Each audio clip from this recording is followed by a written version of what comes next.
Halo pemirsa GPR TV, dari Sabang sampai Maroke, dari Miangas hingga Pulau Rote. Bertemu lagi bersama saya Mona Azharinisak dalam Kominfo Newsroom. Halo pemirsa GPR TV, dari Sabang sampai Maroke.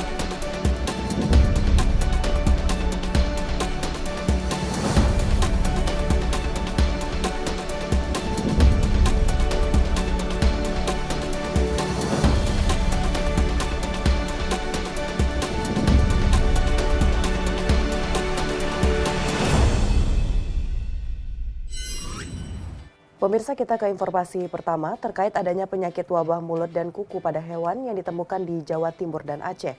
Menteri Pertanian Syahrul Yassin Limpo menyiapkan langkah konkret dengan pembentukan tugas tingkat pusat, provinsi, dan kabupaten kota.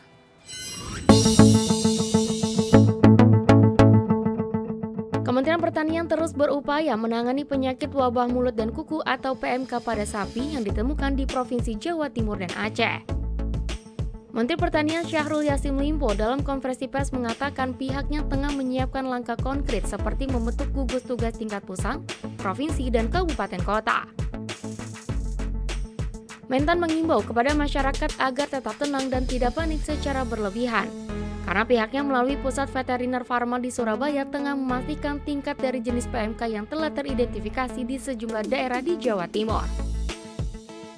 Hal ini pun diikuti dengan pemberian berupa vitamin maupun obat-obatan pada sapi milik warga. Daerah yang terjangkit wabah secara pasti, ya terutama di Jawa Timur dan Aceh itu pada 4 kabupaten di Jawa Timur dan 2 kabupaten yang ada di Aceh, maka yang dilakukan adalah menyebarkan obat-obat yang ada.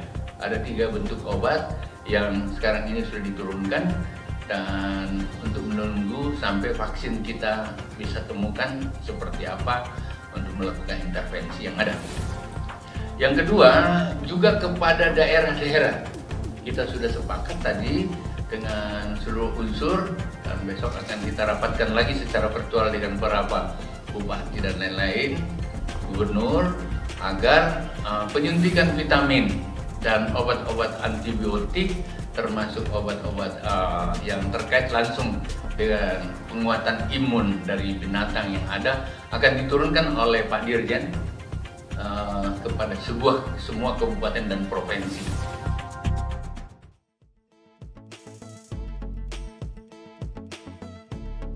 Mentan Syahrul memastikan penanganan dan penanggulangan PMK di Jatim berjalan baik dan terkendali, serta dukungan yang diberikan Kementan tidak hanya sebatas pengerahan tim lapangan maupun obat-obatan, melainkan juga memastikan pihaknya akan bekerja cepat meneliti dan menghasilkan vaksin PMK.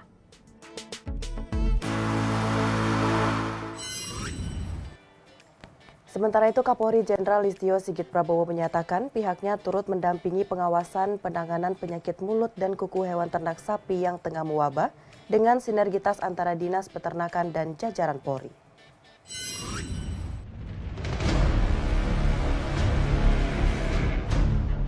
Kapolri Jenderal Listio Sigit Prabowo dalam keterangan tertulis menyatakan telah berkoordinasi dengan Kementerian Pertanian dalam rangka membantu pendampingan serta pengawasan terkait penanganan penyakit mulut dan kuku hewan ternak sapi yang tengah mewabah.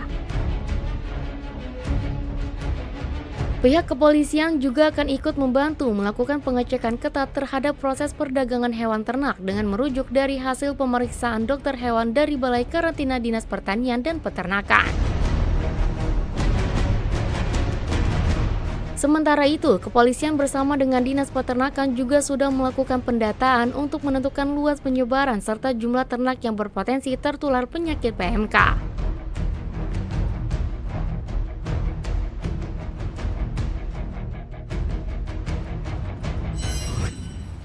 Wakil Presiden Ma'ruf Amin meyakini kerjasama kementerian lembaga mampu menurunkan angka stunting sebanyak 3% tahun ini. Survei Status Gizi Indonesia tahun lalu mencatat angka prevalensi stunting di Indonesia mencapai 24,4%, turun 6% dari 2018. Wakil Presiden Ma'ruf Amin memerintahkan kolaborasi kementerian untuk menurunkan angka stunting sebesar 3% pada tahun ini dan mewujudkan target penurunan angka hingga 14% pada 2024.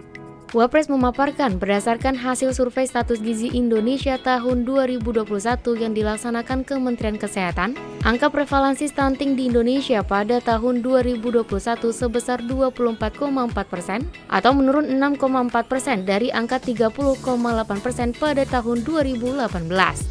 Artinya, pemerintah mempunyai target untuk menurunkan prevalensi hingga 14% pada tahun 2024.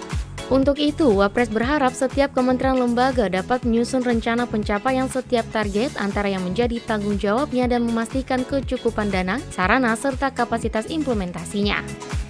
Dan ini perlu ada koordinasi, konvergensi antar semua kelembagaan, termasuk juga pengaturan pendanaannya dari berbagai kementerian dan lembaga.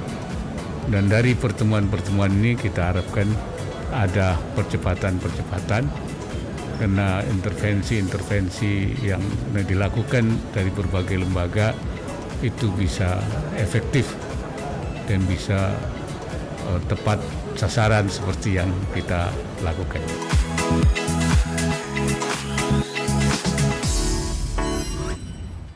Presiden menerbitkan Kepres nomor 6 tahun 2022 tentang penugasan Wapres melaksanakan tugas Presiden. Dengan demikian, Wapres Ma'ruf Amin akan menjalankan tugas sehari-hari Presiden Joko Widodo selama masa kunjungan kerja ke Amerika. Presiden Republik Indonesia Joko Widodo menerbitkan keputusan Presiden nomor 6 tahun 2022 tentang penugasan Wakil Presiden melaksanakan tugas Presiden. Melalui keputusan tersebut, Presiden menugaskan Wapres untuk menjalankan tugas sehari-hari Presiden.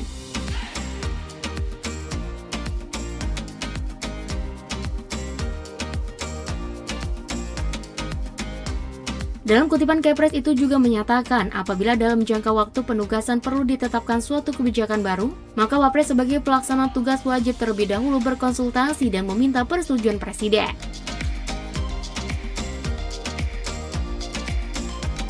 Adapun sejumlah agenda yang dijalankan Wapres Ma'ruf Amin saat menggantikan tugas Presiden Joko Widodo di antaranya, pada Selasa 10 Mei 2022, Wapres menghadiri Rapat Kerja Nasional Asosiasi Pemerintah Provinsi Seluruh Indonesia tahun 2022 di Provinsi Bali. Pada Rabu 11 Mei 2022, Wapres memimpin rapat koordinasi tim percepatan penurunan stunting di Istana Wakil Presiden. Pada Kamis 12 Mei 2022, Wapres akan melakukan rapat pelaksanaan desain besar olahraga nasional di Istana Wakil Presiden. Pemirsa, usai jeda kami akan kembali dengan berbagai informasi lainnya. Tetaplah bersama Kominfo Newsroom.